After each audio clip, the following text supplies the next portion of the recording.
pla khắp những hàng claim đúng đi vật lệ lệ nên cái tung lùm bị bang yang tay pla ta đâu xem lăng rim cha một lại rung răng dua hàng claim đó lấy từng hàng claim đừng bungất ke mang claim rep mang claim dip mệt bà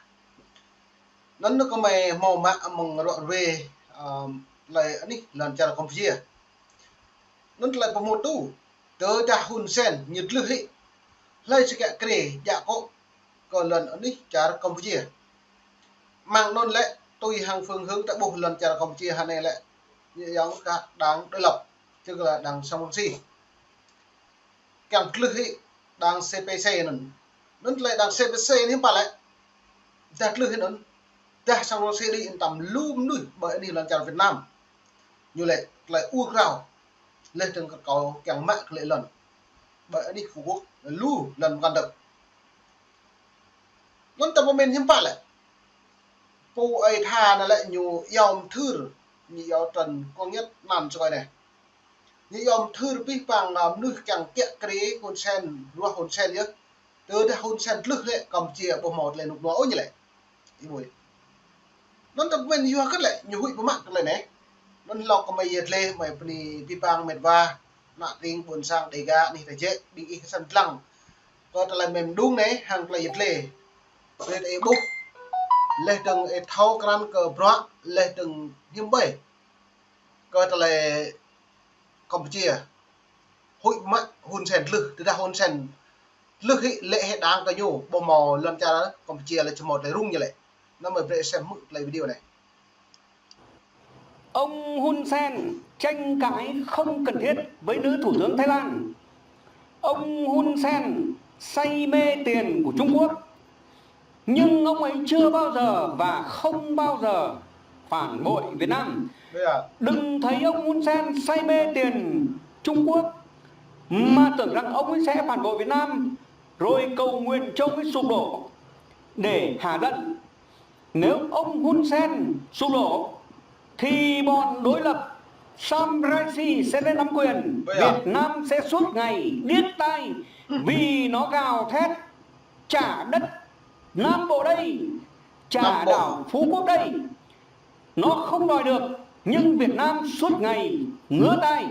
Hãy bảo vệ ông Hun Sen để ngăn chặn bọn đối lập Campuchia lên nắm quyền.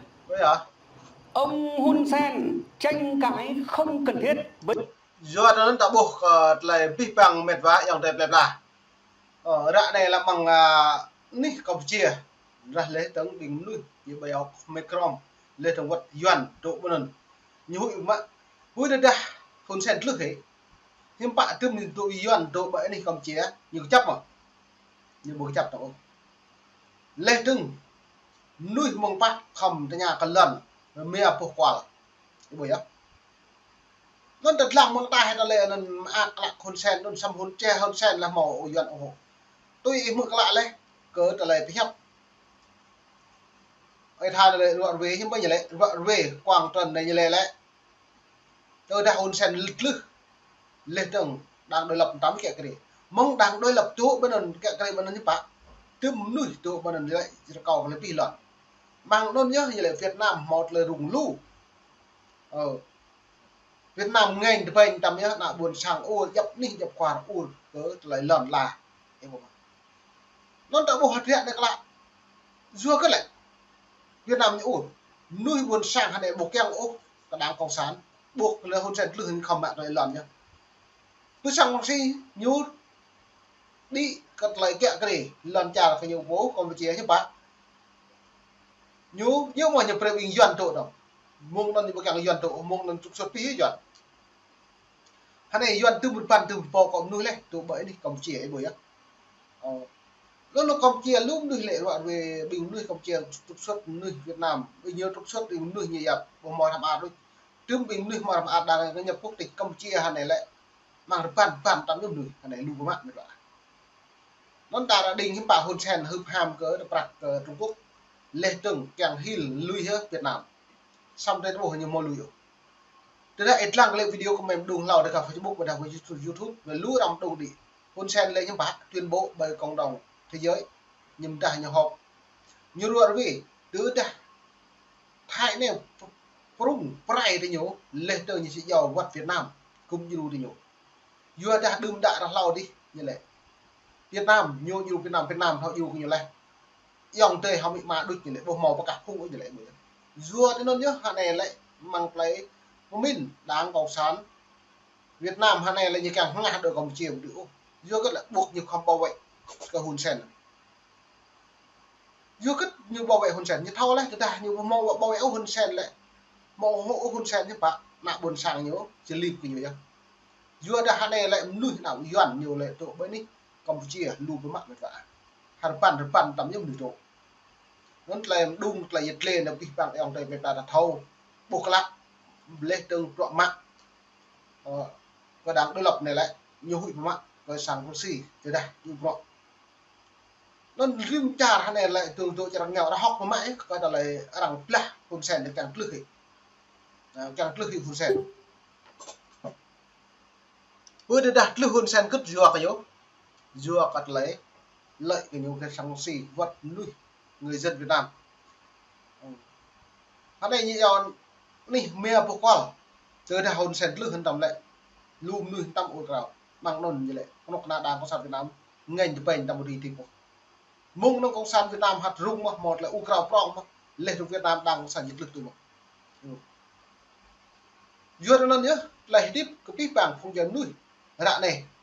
tông lồng này từ đạo máu hòa giải lại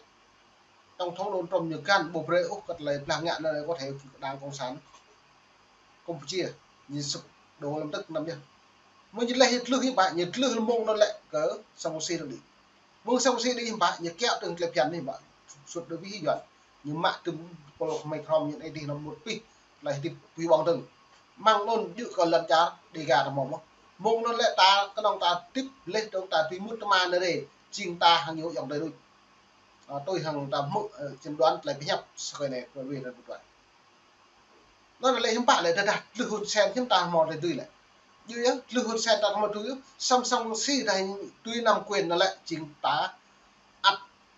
chỉ ngộ chỉ dụ dòng thể là bộ được lại là bộ được mông nân bình chỉ dụ lại được chẳng là quý bóng ta quý bóng nhôm sẽ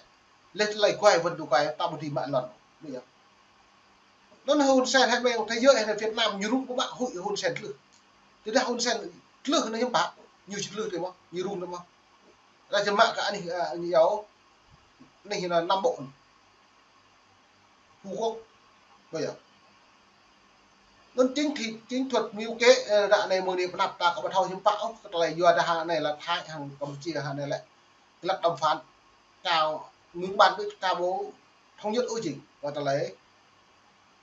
khỏe nữa lên đường gần vừa cần lấy thấp nữa